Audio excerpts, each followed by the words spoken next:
오늘 같이 말씀을 보기 원하는데요. 로마서 1장 18절에서 25절 말씀입니다. 하나님의 진노가 불의로 진리를 막는 자들의 모든 불경건과 불의에 대하여 하늘로부터 나타납니다. 이는 하나님을 알만한 것이 그들 가운데 분명히 드러나 있기 때문입니다. 하나님께서 그들에게 그것을 명백히 보여주셨습니다.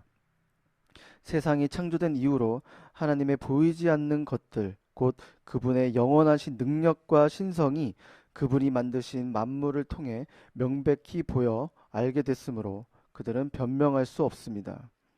그들은 하나님을 알면서도 하나님을 영화롭게 하지도 않고 감사하지도 않았습니다. 오히려 그들의 생각이 허망해졌고 그들의 어리석은 마음은 어두워졌습니다.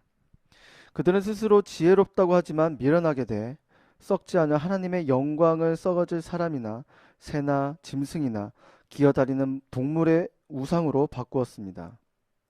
그러므로 하나님께서는 그들이 마음의 정욕대로 살도록 더러움에 내버려 두시니 그들은 서로의 몸을 욕되게 했습니다. 그들은 하나님의 진리를 거짓과 바꾸고 창조주 대신 피조물을 경배하고 섬겼습니다. 하나님께서는 영원히 찬양받으실 분이십니다. 아멘. 네, 오늘 피할 수 없는 하나님의 진노라는 제목으로 같이 또 말씀을 나누도록 하겠습니다. 여러분, 그동안 큐티 본문이 시편이었습니다. 시편은 그 구절 하나하나를 읊조리면서 그 구절에서 나오는 그 아름다운 표현들과 또 그 사랑, 그 은혜들이 너무나도 넘쳤습니다. 근데 그 시편이 끝나고 이제 로마서로 들어가면서부터요, 이제 시편과 전혀 다른 느낌이 들기 시작합니다. 뭐 시편에는 할렐루야, 하나님을 찬양하라, 송축하라, 이러한 단어들이, 이러한 느낌들이 나왔다면 로마서에서는 로마서 1장 1절부터는 그리스도 예수의 종 바울, 하나님의 복음, 이런 단어들이 나오면서 이 큐티를 접하는 대하는 우리의 생각과 마음이 또 자세가 달라지게 됩니다. 그리고 로마서를 읽어보면 아시겠지만 뭔가 좀 어렵고 심오한 책 같습니다. 그래서 로마서를 성경의 보석이라고 표현되기도 하고, 종교개혁자 마틴 루터는 이 서신서는 신약의 최고이며 그리고 읽으면 읽을수록 더 귀중해진다라고 표현할 정도로 이 로마서를 아주 가치 있고 높이 지켜 세웠습니다. 그 정도로 로마서는 반드시 우리가 읽고 묵상하고 또 곱씹어야 될 그 성경책 중에 하나입니다. 그렇다면 오늘 그 본격적으로 이제 들어가기 앞서 이 로마서에 대해서 간단히 좀 설명드리도록 하겠습니다. 바울이 3차 전도 여행 중에 에베소를 떠나 마게도냐를 지나 고린도에 도착하게 됩니다. 그리고 그곳에서 약 3달 정도 머물게 되는데요. 바울은 아마 고린도 교인들을 만나면서 그곳에서 이제 기쁨의 시간들을 보냈을 것입니다. 그러면서 바울은 이 기간 중에 아주 중대한 일을 한 가지를 하게 되는데요. 그것은 바로 로마서를 쓰는 일이었습니다. 바울은 고린도의 한 막사에서 로마서를 쓰고 이를 갱그리아 교회 갱그리아 교회 베베 집사를 통해 로마로 보내게 됩니다. 그 후 바울은 고린도 교회와 작별하고 오순절 전에 예루살렘에 갈 계획을 세우고 있었습니다. 즉 마지막으로 예루살렘에 방문해서 공식적인 선교 보고를 마치고 로마를 거쳐 스페인에 가고자 했던 것이었습니다. 근데 일찍이 그는 사역 초기에 갈라디아서를 쓴 적이 있었는데요. 로마서는 갈라디아서에 그 기초를 두면서 시간적 여유를 가지고 깊이 있게 좀 쓴 편지글입니다.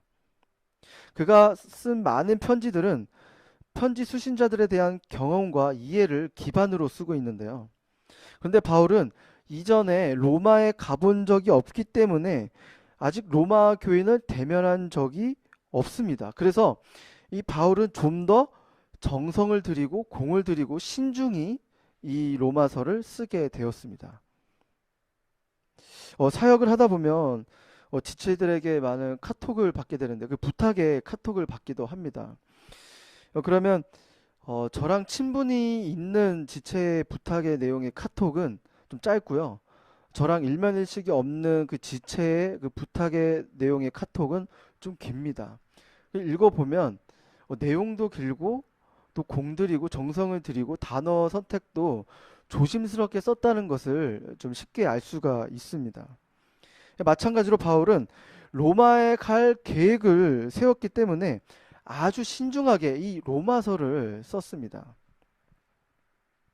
서신 내용을 살펴보면 먼저 바울은 자신을 그리스도 예수의 종으로 소개하고 있는데요. 현대 사회를 살고 있는 우리에게는 이 종은 피부로 잘 와닿지 않는 단어이겠지만 당시에는 종이란 단어가 실제 존재했습니다. 그러므로 그의 소개는 현실적이고 또 구체적인 표현입니다. 그렇다면 사울은 자기가 종으로라고 소개할 정도로 진짜로 그러한 배경을 가지고 있었을까요? 바울은 요즘 사회에서 말하는 아주 스펙이 좋은 사람이었습니다. 아무리 스토리가 스펙을 이긴다라고 이야기하지만 여전히 많은 사람들은 스펙을 중요하게 보고 또 스펙으로 그 사람을 규정하려고 합니다. 먼저 그는 사울 왕을 배출했던 명문 베냐민 지파의 출신이었습니다. 바울은 히브리인 중에 히브리인이었고요. 이는 양가 부모 모두가 엄격한 정통 유대 가문으로 왔음을 의미하고 있습니다. 게다가 명문 바리새파 사람들의 아들이었습니다. 더군다나 바울의 스승은 당대 최고의 존경을 받는 율법학자 가마리엘이었습니다. 그 가마리엘 문화에 들어간다는 것은 마치 하버드에 들어가는 것과 마찬가지로 아주 명문이었습니다. 또한 당시 로마 제국 그 시민권자이기 때문에 모든 사람들이 부러워하는 그 최고의 스펙을 가진 사람이 바로 바울이었습니다. 그랬던 그가 로마 교회를 향해 보내는 편지의 첫 문장에 자신의 정체를 드러내는 방식이 아주 신선한 충격이었습니다. 자신을 종으로 소개하고 있기 때문이죠. 종은 자기 자부심, 자기 자랑이 필요 없는 사람입니다. 오직 주인을 위해 사는 사람, 즉 노예이기 때문이죠. 노예에게 중요한 것은 스펙이 아닙니다. 중요한 것은 오직 자기 주인이 누구인지를 제대로 아는 것이 중요합니다. 종에게 최우선 순위는 주인이고 살아가는 이유도 오직 주인입니다. 종이 주인의 주권을 인정하며 그 뜻에 순종하는 것은 아주 당연합니다. 따라서 종의 정체성은 주인에 의해 결정됩니다. 그렇다면 여러분들의 삶의 주인은 누구로 모시고 계신가요? 우리가 예배 때 나의 주인 삼은 모든 것은 내려놓는다라는 입술로는 고백을 하지만 정작 최우선 순위가 자신일 때가 너무나 많고 삶의 주권도 자신이 가져갈 때가 너무나 많습니다. 세상의 것을 추구하며 살아가고 말과 행동에 있어서 종의 모습과 전혀 다른 삶을 살아갈 때가 많습니다. 우리는 눈을 들어 하늘과 땅의 주인이신 하나님을 바라보아야 합니다. 우리가 그분 앞에 머물러 있을 때 우리의 진짜 정체성이 무엇인지 깨닫게 되며 하나님의 나라를 위해 살게 됩니다. 우리의 모든 생활 속에서 함께 하시는 하나님을 바라보며 그 뜻에 순종하며 나아가는 저와 여러분이 되시길 주님의 이름으로 축원합니다. 바울은 로마에 갈 계획을 세울 때부터 로마 교인들을 위한 중보 기도를 틈나는 대로 하고 있었습니다. 바울은 그 같은 사실을 로마 교인들에게도 알리면서 기회가 되면 로마에 가서 만나고 싶다라고 이렇게 이야기도 했습니다. 그리고 자신이 만난 예수님에 대해, 그리고 복음의 본질에 대해 자신이 로마에 도착하기 전에 이러한 은혜들을 나누면 좋겠다고 그 내용으로 이 편지를 쓴 이유를 밝히기도 합니다. 여러분, 여러분들이 성장하셨을 때, 어렸을 때부터 지금까지 자라오셨을 때, 어, 부모님들이 여러분들을 더 많이 훈계하셨나요? 아니면 남의 부모님이 우리를 더 많이 훈계하셨나요? 당연히 우리 부모님이 우리를 더 많이 훈계를 하시죠. 왜냐? 가족이고 자녀이기 때문입니다. 그렇다고 우리 부모님이 남의 자식을 훈계하고 꾸중하는 데는 한계가 있습니다. 왜냐하면 남의 자식이기 때문이죠.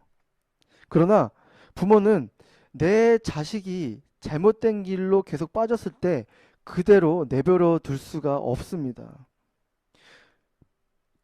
그 잘못했을 때에는 때리기도 하고 설득하기도 하고 호소하기도 합니다.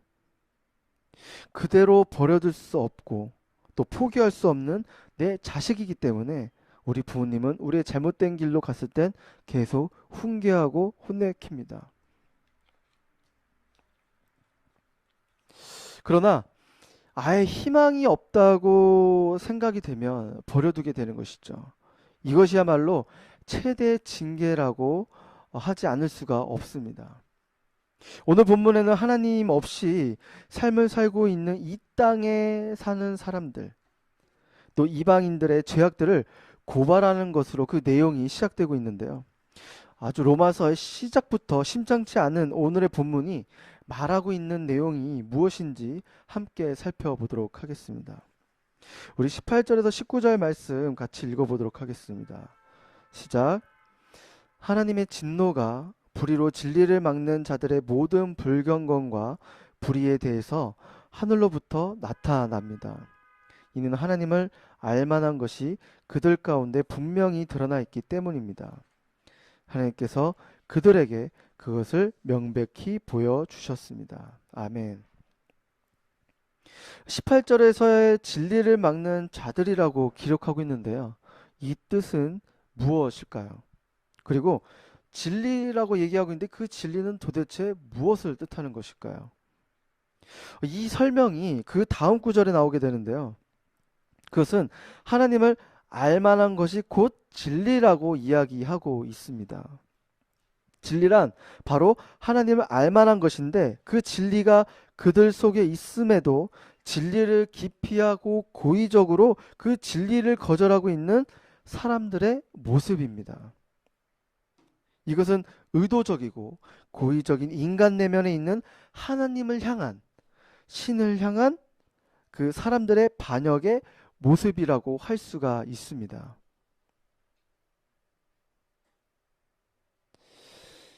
하나님을 알만한 것이 내 속에, 아니 우리 가운데 분명히 발견할 수 있는데도 불구하고 그 진리를 스스로 억누르고 있는 이 모습을 오늘 성경에서는 이야기하고 있습니다.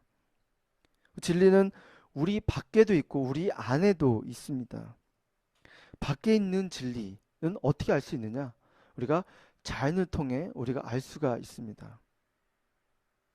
자연 속에 나타나 있는 하나님의 영광을 통해서 우리는 깨달을 수가 있습니다.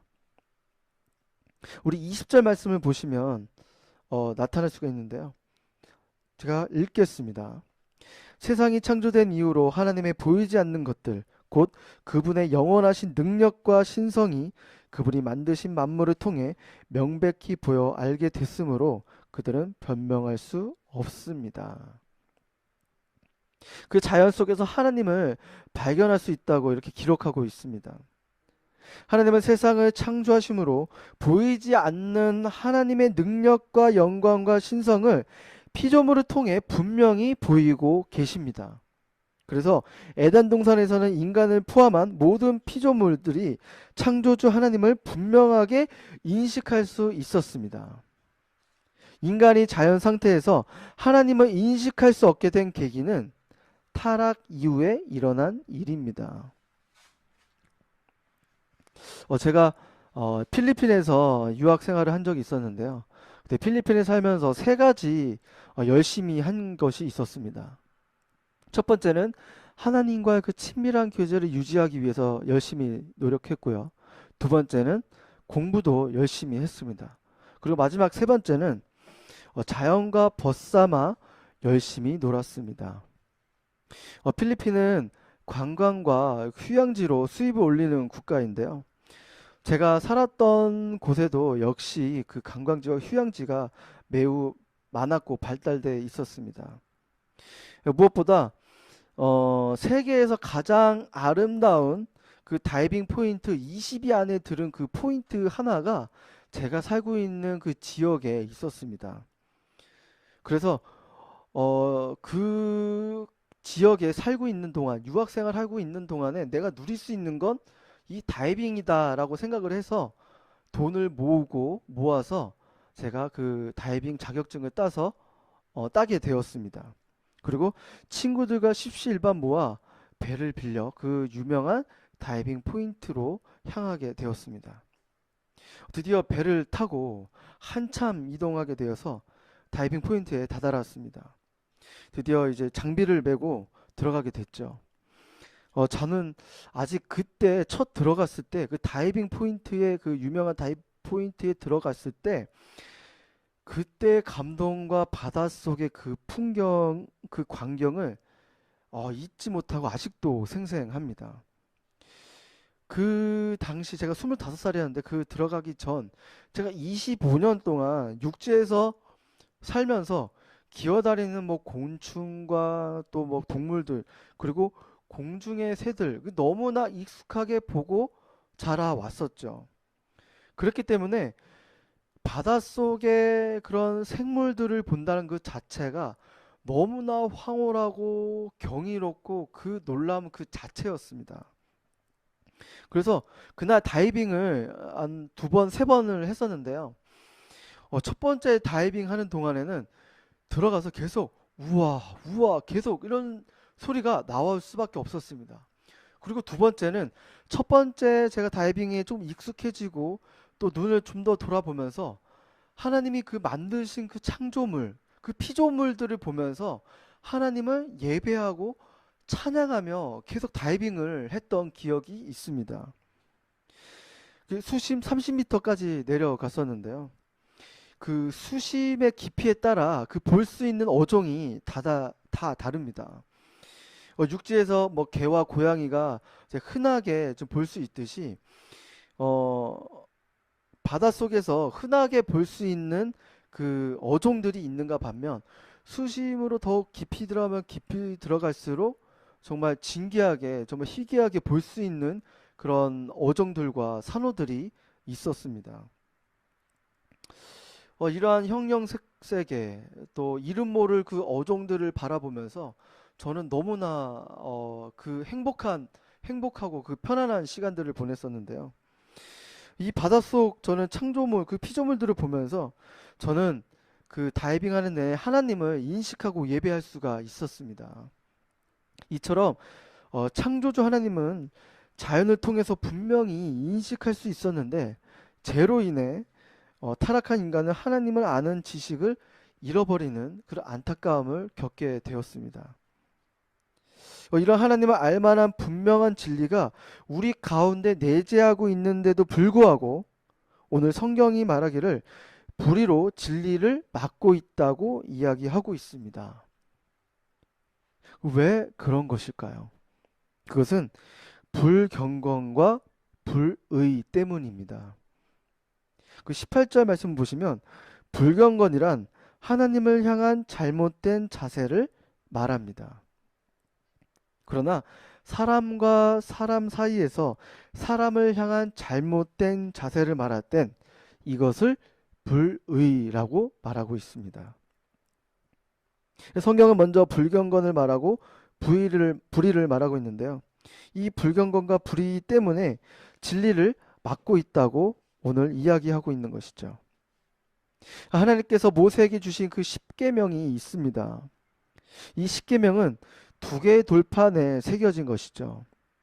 십계명은 좀 살펴보시면 두 개의 계명으로 크게 카테고리를 나눌 수가 있는데요. 1계명부터 그 4계명까지는 하나님과의 관계에 관한 계명들입니다. 그리고 5계명에서부터 그 마지막 10계명까지는 사람과 그 사람 관계에 관한 계명을 나타내고 있습니다. 하나님을 향하여 계명을 깨뜨리는 것이 이것이 불경건입니다. 조금 더 풀어서 이야기해 드릴까요? 이사야 32장에 보시면 불경건과 불의에 대해 이렇게 이야기하고 있습니다. 그 32장에 보시면 멍청한 사람은 실없는 말을 하고 악한 일을 마음속으로 꾸며서 불경건한 일을 하고 여호와께 함부로 말하고 배고픈 사람을 그대로 내버려 두고 목마른 사람에게 물을 빼앗아 버리는 사람이다. 그렇습니다. 어리석은 말을 하고 악한 생각과 행동하는 것, 또한 여호와께 함부로 말하는 것, 이러한 행동들을 성경은 불경건이라고 이야기하고 있습니다. 그리고 그 다음을 보시면 우리의 어려운 이웃들을 그대로 방치하고 또 연약한 자들을 해하는 것을 불의라고 이야기하고 있습니다.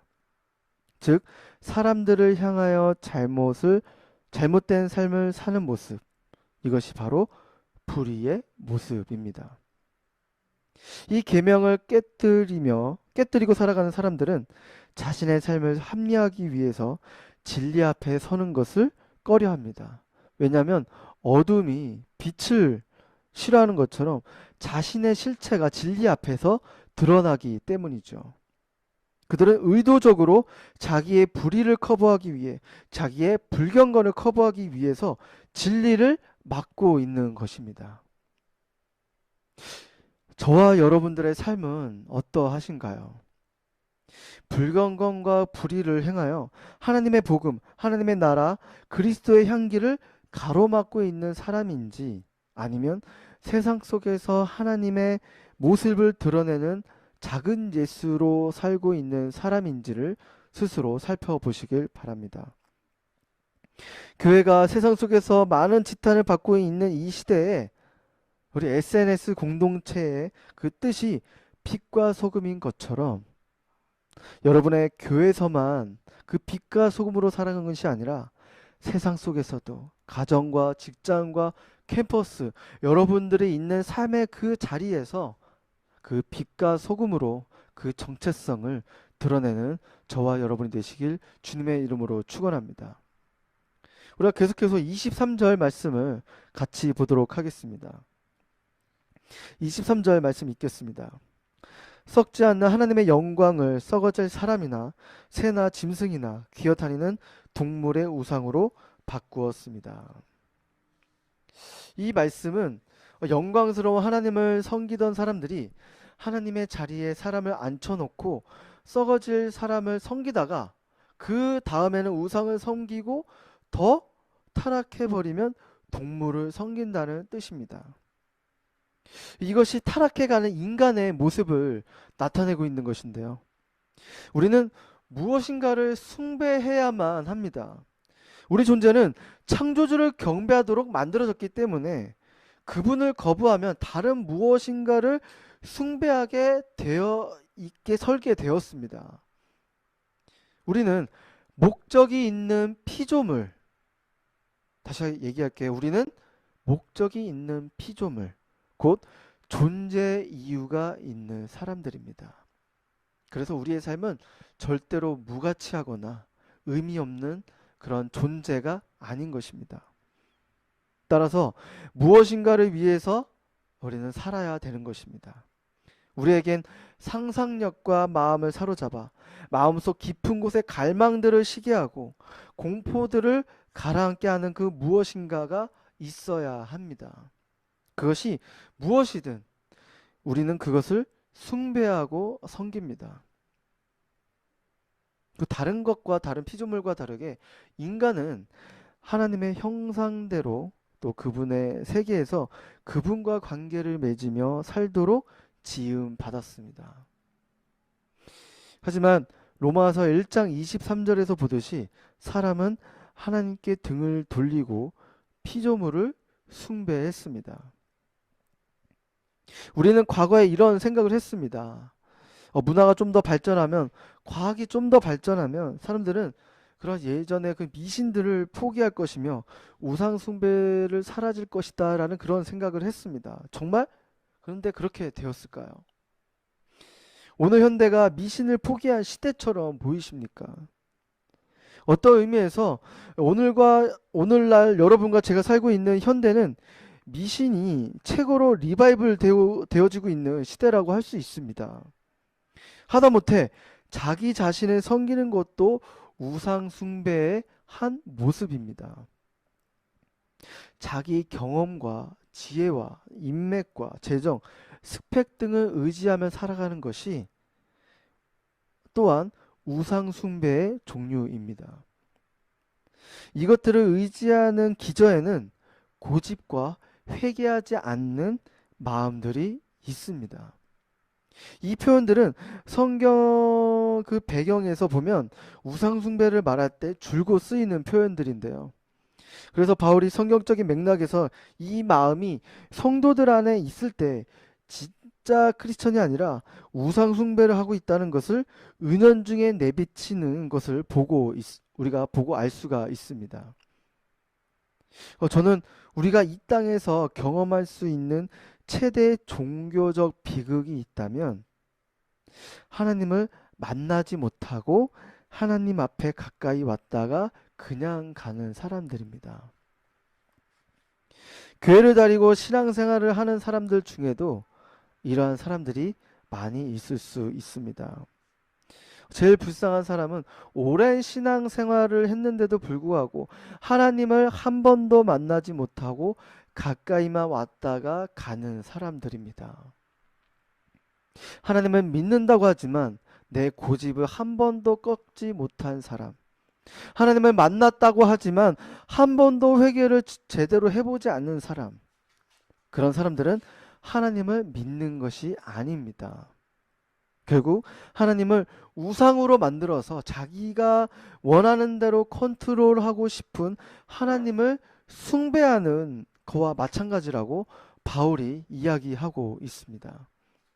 그래서 그는 로마서를 통해서 아주 강한 표현들로 우리에게 이야기하고 있습니다.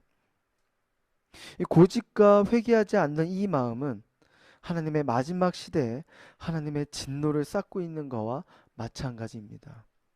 아무리 종교적인 열심과 헌신이 있다 하여도, 기도와 예배, 많은 그런 집회를 드린다고 하여도 하나님이 임할 그날에 진노를 쌓고 있는 것과 마찬가지입니다. 여러분, 우리는 신앙생활을 하면서 이러한 잘못된 열심을 가지고 신앙생활을 하는지 자문해 보시길 바랍니다. 믿지 않은 사람들은 예수님을 만날 가능성이라도 있지만 잘못된 열심에 빠진 사람은 자기의 선행, 자기의 의를 내세워 열심주의자 또는 그 열광주의자가 됩니다. 그리고 그들은 그 안에 고집과 회개하지 않는 마음이 가득하여 하나님이 원하시는 길과 전혀 다른 방향으로 진행하고 있습니다. 우리 안에 이러한 마음들을 내려놓고 겸손하고 겸비한 모습으로 살아가는 것이 우상 숭배에서 멀리할 수 있는 행동인 것입니다. 하나님의 말씀을 듣기 위한 겸비한 자세, 그 말씀을 전적으로 순종하겠다고 하는 그 겸손한 그 자세들이 우리 안에 그 우상 숭배들을 멀리할 수 있게 하는 행동들인 것입니다. 오늘도 우리는 겸손하고 겸비한 마음으로 하나님의 목적에 맞게 살아가는 저와 여러분이 되시길 주님의 이름으로 축원합니다. 그리고 24절을 함께 읽어보도록 하겠습니다. 시작. 그러므로 하나님께서는 그들이 마음의 정욕대로 살도록 더러움에 내버려 두시니 그들은 서로의 몸을 욕되게 했습니다. 하나님은 썩어가고 더러운 것으로 욕되게 살아가는 사람들을 그냥 내버려 두십니다. 그렇다면 하나님은 왜 악한 사람을 빨리 심판하지 않으실까요? 라는 질문이 생길 수가 있습니다. 그러나 걱정하지 마시길 바랍니다. 악의는 곧 사라집니다. 우리가 살아가면서 악의 번영과 형통에 대해 우리는 그것을 보면서 분개하게 되죠. 그러나 끝이 없을 것 같은 악인의 형통은 다행히도 감사하게도 하나님의 계획 안에 그들의 활동을 한계를 분명히 두고 계신다는 사실입니다. 하나님의 심판은 하나님의 때에 정확하게 시행될 것입니다. 그러니 악인의 형통을 비교하여 붕괴하는 것이 아니라 나의 안에 하나님의 사랑으로 채워져 있는지 없는지를 제대로 체크하시길 바랍니다. 우리 안에 하나님의 사랑으로 채워져 있을 때 하나님의 진노를 두려워하는 것이 아니라 하나님의 임재가 조금이라도 없음을 두려워하는 크리스천이 되는 것입니다.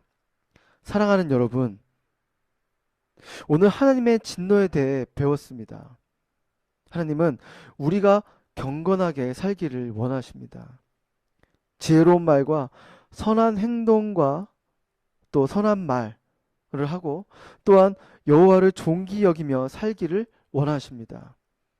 그리고 우리가 하나님을 향한 선한 삶뿐만 아니라 우리가 눈을 돌려 우리의 어려운 이웃들과 연약한 자들을 향하여 사랑을 베푸시길 원하십니다.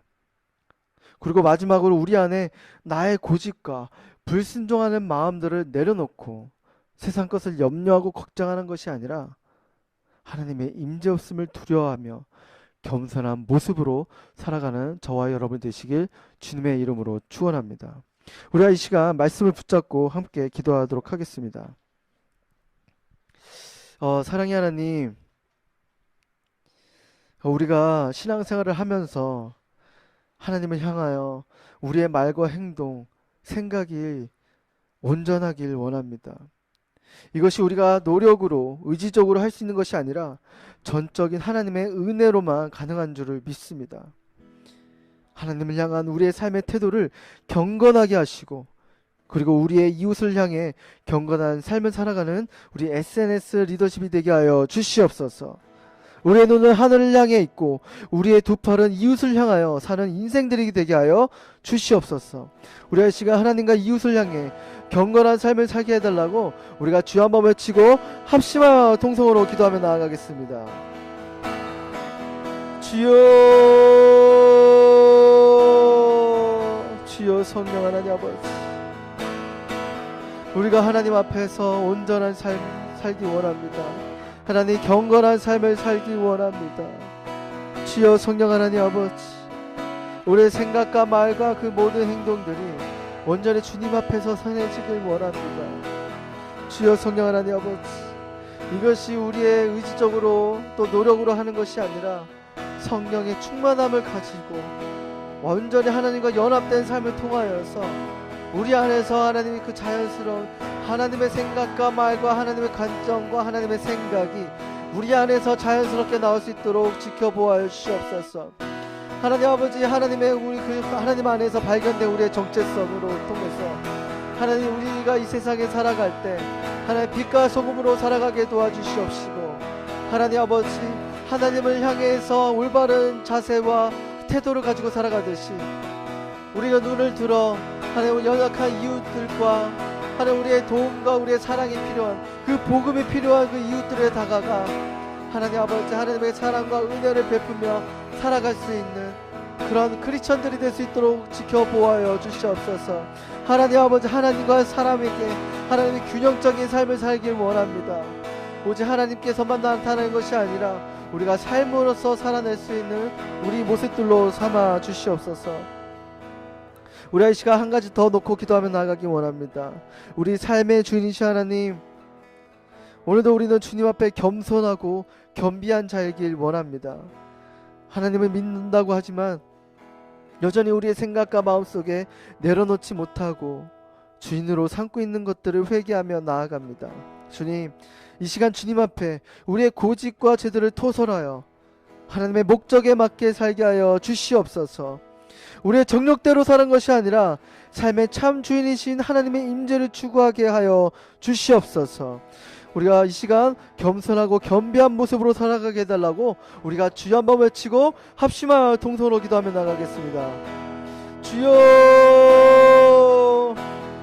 주여. 성령 하나님 아버지, 우리가 이 시간 주님 앞에 엎드리며 겸손하고 겸비한 모습으로 살아가기 원합니다. 하나님 아버지, 그저 주님 앞에 무릎으로 나아가 하나님 아버지, 우리 안에 하나님 계속해서 우리 안에 갖고 있던 그 고집, 하나님 잘못된 세계관들이 내려놓고 하나님 그 말씀으로 우리를 치유하여 주시옵시고, 말씀으로의 생각과 하나님 그 모든 생각과 말과 그 행동들이 하나님 주님 안에서 변화될 수 있도록 도와주시옵소서. 하나님 계속해서 우리가 하나님보다 스스로 높아지려는 그 마음과 그 고집들을 내려놓고 겸손하고 그 겸비한 모습으로 살아갈 때 계속해서 하나님이 주신 말씀을 가지고 매일의 삶 속에서 순종하며 그 믿음의 반응을 보이며 살아갈 수 있는 우리 모습들로 삼아 주시옵소서. 주여, 성령 하나님 아버지, 예수님이 그랬던 것처럼 겸손하고 온유한 자로 살기 원합니다. 하나님, 우리의 모습 속에 오래된 신앙생활을 하며 할수록 우리 안에 하나님 아버지 경험과 지혜와 하나님 우리 갖고 있는 그 하나님의 그 자원으로 하나님 섬길 때가 많은데, 하나님 그 모든 것들이 내려치고 주님의 주시는 그 능력과 힘과 그 능력으로, 주님의 그 사랑으로 우리가 주님을 섬기며 나아갈 수 있는 우리 모두가 될 수 있도록 도와주시옵소서. 사랑의 하나님 아버지, 오늘도 하나님 이 시간 가운데 우리에게 말씀하셔서 너무나 감사합니다. 하나님 아버지, 계속해서 우리의 마음의 눈을 열어 하나님을 바라보게 도와주시옵시고, 하나님을 향한 우리의 생각과 마음과 모든 행동들이 하나님 주님 앞에서 온전하게 살아갈 수 있도록 도와주시옵소서. 경건한 크리스천으로 살아가게 도와주시옵소서. 그리고 하나님에게서 뿐만 아니라 우리에게 눈을 들어 연약한 그 지체들과 그 이웃들에게 하나님의 복음을 전하게 도와주시옵시고, 하나님의 사랑과 은혜와 자비를 베푸며 나아가는 하나님과 사람에게 그 경건한 모습을 살아갈 수 있는 그 균형 잡힌 크리스천이 될 수 있도록 인도하여 주시옵소서. 하나님 아버지, 우리가 살아가며 우리가 하나님 우리 안에서 잘못된 고집과 그 아집이 내려지고, 그리고 우리가 살아갈 수 있는 그 경험과 그 지혜와 그 모든 것들이 내려지고 주님 앞에 겸손과 겸비한 모습으로 살아가게 도와주시옵소서. 예수님이 그랬던 것처럼 온유하고 겸손한 모습으로 살아갔던 것처럼 우리 안에 하나님 온유하고 겸손한 마음으로, 그 예수님의 마음으로 이 땅 가운데 빛과 소금으로 작은 예수로 살아가는 우리 모두가 될 수 있도록 도와주시옵소서. 주님과 연합된 삶을 통해서 하나님 자연스럽게 우리의 생각과 마음과 관점이 하나님의 것으로 생각하고 말하고 행동하는 그리스도의 향기가 품어져 나오는 우리의 모습들로 삼아 주시옵소서. 우리의 삶을 주님 앞에 맡겨드리며 이 모든 말씀 살아계신 예수님의 이름으로 기도드립니다. 아멘. 우리 살아계신 하나님께 우리의 삶을 맡겨드리며 감사와 찬양의 박수를 올려드리며 나아가겠습니다. 아멘. 네, 오늘 말씀을 들으셨을 텐데요. 여러분들 무엇을 느끼며 또 생각을 하셨습니까? 오늘 그 여러분들과 또 조별끼리 나눌 질문과 또 순원들과 나눌 그 적용 질문을 드리도록 하겠습니다. 첫 번째는, 나의 삶은 하나님과 이웃 모두에게 경건한 삶을 나타내는 균형 잡힌 크리스천의 삶을 살고 있는가? 하나님과 이웃 모두에게 경건한 삶을 나타내는 균형 잡힌 크리스천의 삶을 살고 있는가? 두 번째는, 나의 삶 속에 아직도 내려놓지 못한 고집은 무엇인가?입니다. 여러분, 이 두 가지의 질문을 가지고 여러분들 이후에 조별 모임을 가지시길 바랍니다. 여러분들 여기서 끝난 줄 알았죠? 이제 광고의 시간이 있습니다. 광고는 제가 하지 않고요. 저번 주에 또 치팅으로 또 여러분들을 만났던 우리 신동혁 전도사님께서 아주 기깔난 그 광고를 해주시도록 하겠습니다. 우리 신동혁 전도사님을 박수로 모시도록 하겠습니다.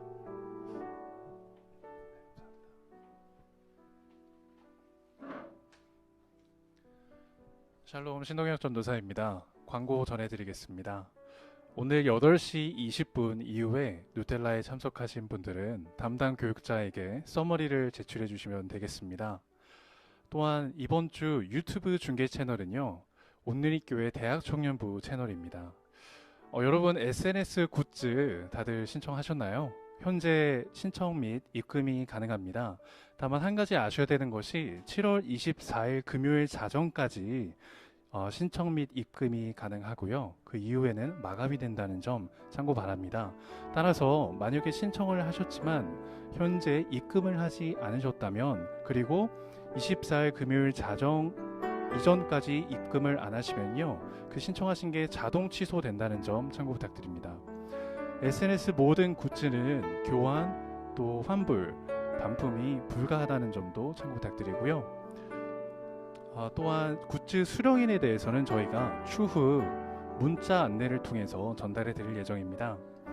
SNS 굿즈 티셔츠에 대해서 사이즈 변경이 가능한지 문의가 들어오는데요. 변경 가능합니다. 다만 오늘 자정까지 티셔츠 사이즈 변경이 가능하니까요. 이에 대한 구체적인 문의는 SNS 회계 MC님이신 김미영 MC님께 문의 주시면 되겠습니다. 티칭 후 조별 모임이 진행됩니다. 조별 모임은 우리 안에 하나의 공동체성이 자리 잡기 위해서 꼭 필요한 모임입니다. 여러분의 많은 참석 부탁드립니다. 또한 순장님들께서 현재 아이케어를 작성해주고 계신데요. 혹시 작성해주지 못한 순장님들이 계시다면 꼭 아이케어 작성을 부탁드립니다. 마지막 광고입니다. 에스라 프로젝트가 진행 중에 있습니다. 필사 완료된 것들은요, 8월 16일 그리고 23일, 30일 이렇게 3주에 걸쳐서 제출하실 수 있으십니다. 한 가지 주의사항은 필사하실 때 지워지는 볼펜을 사용해서 필사하시면 안 되는데요. 그 이유는 필사한 걸 저희가 모아서 재본기에 넣었는데, 그 재본기에 열이 가해질 때 그 지워지는 볼펜으로 쓴 내용들도 같이 지워진다고 합니다. 따라서 꼭 지워지는 볼펜을 안 사용하시는 거 참고 부탁드립니다. 네, 이상 광고 마치겠습니다. 이후 진행되는 조별 모임 속에서 그리스도의 평강과 은혜가 가득하시기를 소망합니다.